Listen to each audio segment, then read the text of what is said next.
ഞാൻ എൻ്റെ മക്കളോട് ചോദിക്കുക, അറിഞ്ഞിട്ടുണ്ടോ നിങ്ങളുമ്മനെ? ഈ കൂട്ടത്തിലെ എത്ര മക്കൾക്ക് പറയാൻ പറ്റും ഉമ്മാക്ക് ഇഷ്ടപ്പെട്ടത് എന്താന്ന്? സ്വന്തം മാന്റെ കൈ പിടിച്ചിട്ട് ജീവിതത്തിൽ ആഴ്ചയിൽ ഒരിക്കലെങ്കിലും ചോദിച്ചിട്ടുണ്ട്, ഉമ്മ എന്റെ നാവ് നിങ്ങളെ വെറുപ്പിച്ചിട്ടുണ്ടോ? എന്റെ ജീവിതത്തിലെ ഏതെങ്കിലും ഒരു ഭാഗം, എന്റെ പെരുമാറ്റം എന്റെ ഉമ്മാനെ കരയിപ്പിച്ചിട്ടുണ്ടോ?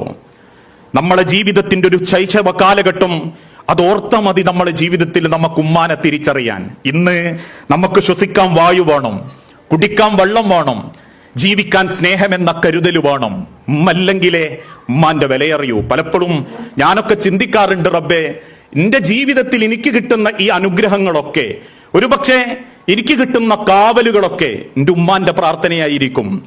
ഓരോ തവണ വീട്ടിൽ നിന്ന് ഇറങ്ങിപ്പോകുമ്പോഴും കെട്ടിപ്പിടിച്ചൊരു ഉമ്മ തന്ന് അള്ളാനോട് ദിക്റ് ചൊല്ലിയിട്ട് പോണേ മോനെ, തിരിച്ചു വരുന്നത് വരെ ഓരോ ദിവസവും സാധ്യമാകുന്ന നിലക്ക് അന്വേഷണങ്ങൾ നടത്തി ഓരോ രാവും പകലും ഒരു ഉമ്മ അർദ്ധമയക്കത്തിൽ പോലും മക്കൾക്ക് വേണ്ടി പ്രാർത്ഥിക്കുന്ന പ്രാർത്ഥനയുടെ ശക്തിയാ മക്കളെ നിങ്ങൾ ഇന്ന് അനുഭവിക്കുന്ന സ്വാതന്ത്ര്യം, നിങ്ങൾക്ക് കിട്ടുന്ന സമാധാനം, നിങ്ങൾ പഠിക്കുന്ന വിദ്യാഭ്യാസത്തിൽ പോലും അവരുടെ പ്രാർത്ഥനയുടെ കരുത്തുണ്ടെന്ന് നമ്മൾ തിരിച്ചറിയണം.